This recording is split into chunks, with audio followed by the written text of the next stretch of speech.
Hey y'all, it's me. I do apologize. I believe in my last video I said that my routine schedule for November would be Wednesdays and Sundays, but I actually meant to say Thursdays and Sundays. I started a trip today, so I wanted to begin my new schedule whenever I started the trip. So I had looked at the schedule wrong, so I do apologize. My upload schedule will be Thursdays and Sundays in November, and I have my list for this one. I decided to go ahead and do a Q&A for you guys, a flight attendant one. So in the last video, I asked for you to leave questions, and those are mostly the ones I'm going to answer. The ones that were DM'd to me on Snapchat, Instagram, and Twitter were normally like personal questions and answers. So for the next video that goes up, I will just be doing the 50 facts tag. So without further ado, let's just go ahead and get into it. First question, what is my schedule like? I have done 2 videos specifically on scheduling, but generally month to month I will fly 3 trips, 3 3-day trips, and then I have my 2 sets of on-call days. Normally that's just what my schedule is consistently. Sometimes in the summer months I will have 4 trips, it just depends, but usually generally for that month I will have 5 trips, so I will be flying 15 days out of the month, and it's normally on weekends usually. Alright, next one, trips, destinations, and length preferred. I prefer 3-day trips because that's what I hold in Atlanta and that's just what I've become accustomed to. I don't mind 2-day trips as well. 2 days. I'm not a fan of turns. I'm not a fan of, leanovers, you guys know that. But yeah, 3-day trips is pretty much what I like. I do enjoy, okay, so it changes my destinations. I always try to get Dallas layovers just because I have so much family there. I've never gotten, well, I actually had a New Orleans layover, but it was on a day, so it was taken from me because I do have friends that are in New Orleans. And let's see where else. Lafayette, I don't even know if we lay over there anymore, but I hardly ever get those, or no, I hardly ever get the Lafayette New Orleans one. But if I do get Dallas, I just prefer that one because my family's there. So anytime I bid for a Dallas layover, my mom, dad, grandparents, whoever, somebody who's always gonna come pick me up, come take me out to eat something, or come stay with me. My line sister's there. So I just have all kinds of family there, so I do enjoy that one. However, from March, April, May, June, July, and August, I like like beach layovers. So anything that has a layover close to a beach, or anything in the Caribbean. What else? I'm trying to think. Yeah, I just prefer those layovers like when it's nice outside. During the winter months, I actually like Florida layovers, usually just because the weather is still not bad here. I try to avoid the cold weather. I like going to the West Coast as well. But there's not like any specific destinations that I just constantly always want, because I like to try new cities and see what different cities have to offer. So a lot of times I'll just, let the scheduling gods just throw me for a loop and just see, and then maybe swap off of it if I don't prefer it. But now I try to look at credit time. So I went from just caring about my layover in each city to, once I had gotten to a lot of the big cities like, Miami, Chicago, Los Angeles, New York, once I had hit all those, now I just kind of care about credit length. So the trips that are worth more time, essentially, because obviously the longer your trips are, the longer you're actually flying in the air, the longer you're making your flight pay. So that pretty much explains that. Do I have to change my schedule a lot? Once my schedule releases, normally what I will do is swap for a trip worth greater credit time, or a trip that has layovers that I'm more interested in for the same days. So if I have a trip on Friday, Saturday, Sunday, I don't do the thing where I try to move all my things around and avoid flying on the weekends and move it up and check the board and just this whole process of bidding. I'm not into it because I don't really care that much. So I will just try to go and see just every now and then, check it, and if there's a better trip that pops up that might be the same days as the one I already have, then I'll swap onto that one. But it's not swapping my schedule around. I'm just so like nonchalant about things to where it could be the world's worst trip and I'll still work it. It's fine. Sorry. Making announcements. I'm actually flying lead on this trip right now, and making announcements used to really intimidate me, but now I'm just so used to it. I constantly get asked on flights, sorry. Ooh, I'm not sick. I just had something like caught in my throat. I constantly get asked by my coworkers or passengers to make announcements because they're like, your little accent, like, where are you from? I hear a little country twang, but maybe you're British, which I'm always like, I wish I was British. But yeah, I don't mind making announcements. I'm not gonna make a fake announcement. I just feel like it would feel weird. Maybe at the end I'll try to do it, but it just doesn't feel like, it just feels weird to do that. Okay, how long will I be a flight attendant? I will be a flight attendant until my company fires me, pushes me off the door, until I've become a senior mama with like a walker who can't even get down to arm her door. Until then, I'll keep this job. If for some crazy reason this job was no more, or something drastic happened, then I would go into videography, or maybe, I don't even know, work at a zoo. That would just make my heart so happy. But I'll be a flight attendant for as long as I can, just because I feel like with the hours being so flexible, if for some reason I did later on want to do a second job or whatever, it's possible. So I'll stay here if they'll keep me. Weave versus natural hair preference. I do prefer, actually I was gonna say weave, but I don't know. Okay, so this right now, since you guys are always like, where's the top of your head? There it is. I had weave this summer, and let me say, it's so easy because you can just wake up and go. Now, weave does take maintenance, and I don't usually do that because, like, once my edges start going, I'm just kind of like, whatever. And I've only had weave 3 times in my entire life. So I did find weave easier life-wise, just because you can kind of just roll out of bed and go, whereas when my hair gets any humidity, as you guys can see, it's already getting frizzy a little bit, and I just got it done yesterday. So while I like my natural hair, and this is my natural hair, I am natural, I've never had chemicals, perm, none of that, I like weave and my natural hair for different reasons, and they both have their pros and cons. So I really can't say one versus the other, because in the winter months, I think I prefer to wear my hair natural, but when it's hot outside and I'm sweating more and the humidity's higher, then I would prefer to wear weave. Okay. Why don't I follow people back on social media? This is something, I actually didn't really get asked this, or don't get asked this very often. When I was, like, back when Twitter was around years ago, and Facebook, like, you had to fill out a college thing to be on there, I've always been picky about who I accept on all of my social media. As far as social media, I keep private. So my Facebook is really the only thing that's friends and family.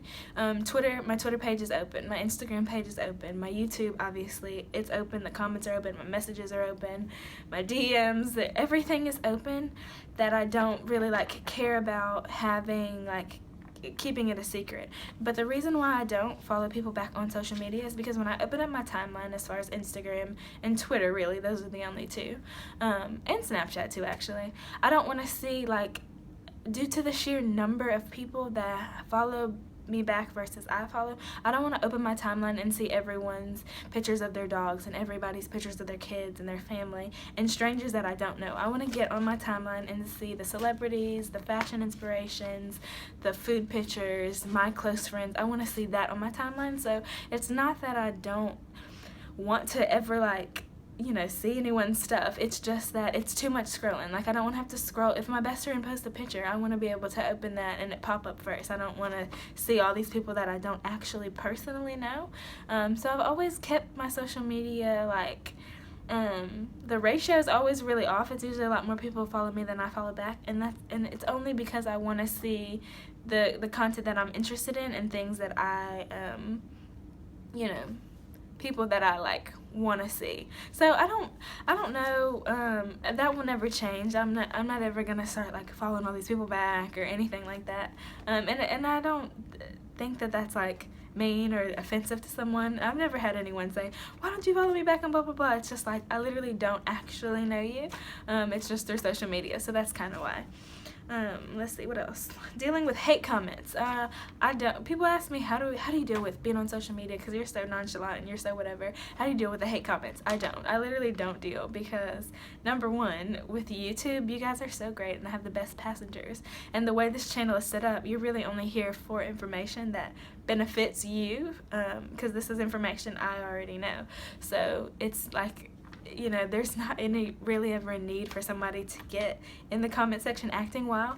However, I do get disrespectful direct messages, disrespectful Instagram messages, snaps, whatever, all kinds of things, and it usually gets ignored because I'm like, roll my eyes and just think, okay, why did you send that picture? I did not need to see that. Why did you send that message? I did not need to see that. Anybody who comes in my inbox asking me for my phone number, about my personal life, you know, who am I dating, who am I seeing, etc., all that gets ignored just because I'm just like, okay, all right. Okay, do I fly standby on my free time? Yes. I fly standby anytime I go anywhere. We have our ways to like check things out, and you will find that out specifically when you get to your airline. But anytime I'm on a flight, I'm not like a revenue passenger. I'm not paying for my ticket, for my seat. So yes, I am standby. Personal safety on layover is actually a video that I will do completely separately, especially for my girls. This is something that I would love to like be an advocate for and like really stress on, because it's 10,000 times harder for girls than it is guys, because usually you know, trips that I fly a lot of times are mostly female. Just in general, they usually are. I have had trips that have been all male or like split male female, but yeah, that's something that I will do a separate video on very soon actually. As far as flying and working on another airline, I have never applied for another airline. This is the first airline that I ever put an application for, and I did get the job, so there was no need for me to go to another airline. I would never leave my company and go anywhere else. I'm happy where I am at, so no, I will not be applying anywhere else. And I'm just reading this off my list in case you guys are wondering what I'm looking at. Is my uniform comfortable? Yeah, I guess. I mean, okay, I wear uniform pieces for different reasons, because I get complimented more whenever I wear the red dress. Everyone's like, oh my gosh, I love you in the dress, and I don't mind wearing it. And because on this trip, for example, I'm working first class, so it's not as much manual labor as it is in the back, so I did wear my red dress for today. But whenever I'm going to cold layovers, or whenever I'm working on a plane that the temperature is off, I will wear my turtleneck vest and skirt, and I just find that easier to work in for me personally. But we have so many different uniform pieces, and you kind of just find out what works for you. And I'm just not into the pants. I used to wear those, but now I'm just like, I don't like the way that they look on me. So yeah, I don't mind my uniform. I've worn a uniform my whole life, so I'm pretty accustomed to it, but yeah, I like it. Any places that I have not visited? There are a lot of places that I've never actually gone that are on my list, so it's kind of one of those situations where it's too many to list. But I'm really interested in like exploring Asia. However, I don't normally have the days off and the extensive amount of time to go out, but that's one place that I really would absolutely love to see, like the culture, how they live, how they eat, that type of thing, as well as Australia and Maldives. That's another place that I would absolutely love to go to. So all those are on my bucket list. Those are places I've never been. As far as in the United States, I have not done Canada. I've actually laid over in Canada, but it was so short I did not do anything, so it wasn't long enough to say I had explored Canada. But I would love to like see more of Canada and Montana. I still have not had a Montana layover. They go so senior, so I would love to go there, because anything with the mountains, I'm always like, yes, I'm down for it. All right. If I could, what would I change about my position and why? I like this question. I really like this question, because people like never really think of things from a flight attendant's perspective as a passenger. You just come on board and think, okay, I'm here to go from here to here, and that's all I know. One thing that I would love to change about our job, and this is with any flight attendant, is boarding. Boarding is such a well, it can be, not always. Boarding can be such a stressful process, because a lot of times you just have people that are coming on the plane that have never flown before, that have kids, that are elderly, that have disabilities, that have language barriers, that are so excited, that are drunk, that are not feeling well. Like, you have so many different things that walk onto the plane, and you never know what you're gonna get. You kind of just have to wait till everyone gets on, or as you're coming on and you're greeting them, you're like, oh, like just all these different personalities and things that come on the planes. And I'm amazed on a trip. Some of the things I see, I'm just like, what's going on here? Like, what universe are we in today? But you just gotta go with it. But boarding is just so like hit or miss sometimes, and I don't like the fact that sometimes flight attendants, from a passenger's perspective, are expected to lift their bags into the overhead bins. I do not pack your bag. You pack it, you stack it. Like, I'm not here to be superwoman and lift your bag into the bin for you. Now, with elderly passengers, that is something that my heart always goes out to them, so I'm always like, oh my gosh, you're so cute. Like, yes, I have to help you put your bag in. And I had this one lady, bless her heart, she was so nice. I swear she had like dead bodies in her bag. It was so heavy. And I'm just thinking, what in the world could she have in this bag to make this heavy? And I still struggled to help her put it up. But usually what I would do is say, you see that big strong man over there? How about we ask him to help us get that up in the bag? But one thing I have found, and that like literally boils my blood, because my dad would be like, don't you even, like, if my dad was standing there during boarding process and saw some of the things that guys say, he would just start slapping people, is when guys look at you like you're supposed to get their bag up. Sir, like, you're a whole dude out here. Like, no. I do not help guys with bags ever, unless you're an elderly man who I think, okay, he needs help, and you don't really ever even have to ask me for it. But 9 times out of 10, you're on your own. Like, you pack the bag, you got to like at least assist me and help me get it up there, because sometimes people will just think, because we're flight attendants, like we're just supposed to just be so strong and just lift all these bags, and I'm like, these bags, I'm gonna leave that alone. But yes, if I could change anything, it would be the boarding process as far as that goes. How do I deal with passengers that are afraid to fly?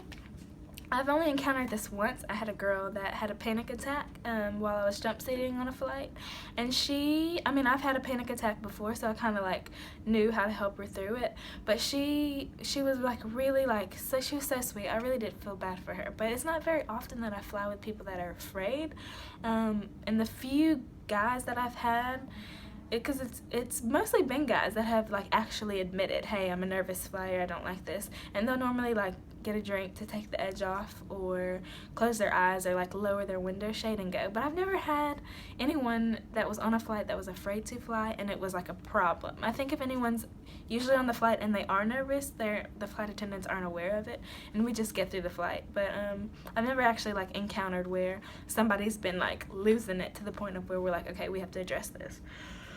I don't know why I keep coughing. How often do I fly for fun? Maybe like once every 2 months. Usually I have a lot going on like in my life, and like things that I have to take care of as far as my babies and my family and friends and whatnot, so I don't, every single time I'm off, I'm not non-revving to another city. But yeah, maybe like once every 2 months, I say I usually will like go somewhere using my benefits. Favorite position on flights? I was gonna say, okay, so I like mid-galley on the 757. There's this one aircraft that we have so many different variations, and like I always say, I'm never gonna do a video specifically talking about every single plane or every single whatever. That will never go up. But I do like working galley on larger aircrafts, and I like to, if I'm on a wide body and it's domestically, then I like to do galley as well. If I'm on an international flight, I want to be in the aisle. I don't want to have to set anything up. But as far as like a favorite position, I'm flying lead this trip, and it's making me like it, but I just don't have this desire to like be bougie and like try to always do it. But I do like being up front just because it's normally like more chill. But I don't have a preference. I really don't. I get on the plane, we rotate, so just wherever I am, I'm like, we'll work with it.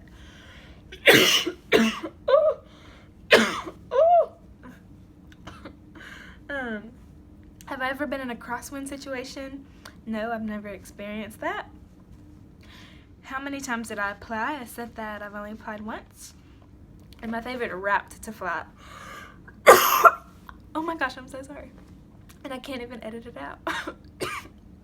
A lot of people will think that flight attendants, okay, wait.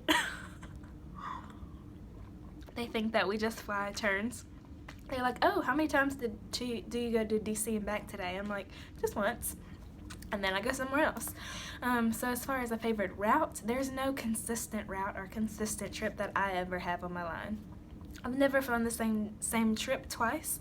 I don't even really know how they do the trips with scheduling, if there's like a consistency. There probably is. What do I know? But no, I don't have any specific routes that I like to fly. So all these other questions are going to be on my personal Q&A. I will be doing the 50 facts about me, and I'm going to try to speed through that one because I want it to be under 20 minutes. I was trying to shoot for under 20 minutes on this one, but if you did sit to the end, oh my gosh, thanks again. Happy to be like integrated and be a part of you guys' day. And the DMs lately, oh my gosh, especially the people that are like, Ashley, I got the job, I got my CJO, I got my video interview, I'm on to the next process. Oh, you guys are making my heart. You're making me so happy. And I actually don't fly usually during the middle of the week. So when you guys are coming in to Atlanta, especially for your face-to-face interviews, you probably won't see me because I keep getting asked, are you in Atlanta? Are you in Atlanta? I'm here. I don't fly during the week usually, and I'm not going to. I kind of have tried to make my schedule to where I'm not in Atlanta at all during the middle of the week, just because it's kind of hectic with hiring and everything. But I am considering maybe doing a meetup once classes do get started, so we'll see. And as well as a live stream. I don't have any information on that yet as well. But I'm trying to be an adult. I got all my stuff with my 401k and my insurance and stuff sorted out, and I'm like in the process of like changing some stuff with my insurance. Why am I even telling you guys this? But I'm changing some stuff with my insurance because I am going to be purchasing a vehicle, and that's kind of like a major purchase. So yeah, you guys. Sorry, I just got pop-up from Tidal. Oh, that was another thing. Someone asked me on Twitter if I would share my playlist of music that I listen to that inspires me, that, you know, when you guys see my snaps in the car when I'm, like, getting it, I listen to all kinds of music. So I don't know if that would be something that was even interesting, but I don't care about sharing my music playlist. Let's see, let me look around and think. Is there anything else to add? No, I will see you guys in my next one. Sorry this Q&A was a little long, but I tried to answer as many questions as I possibly could that were on that previous video, and I will see you guys in my next one. Bye, y'all.